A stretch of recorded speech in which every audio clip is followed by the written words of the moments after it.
Did you know that some typewriters can predict death? In a small town, Sarah worked as the local newspaper's obituary writer. She had a strange habit of writing death notices in advance and saving them as drafts. But something terrifying was happening. People she had written obituaries for were actually dying, exactly as she had described. The time, place, and cause of death matched perfectly. When Sarah tried to warn people, her warning somehow caused their deaths instead of preventing them. She discovered her typewriter had belonged to another obituary writer who made a deal with death itself. The machine was cursed, forcing whoever used it to serve as death's personal journalist. The horror reached its peak when Sarah found one final obituary already typed in the machine. It was her own death notice, dated for the next day.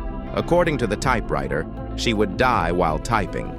As Sarah read the words, she realized the machine had been planning this moment all along. Death always collects its debts.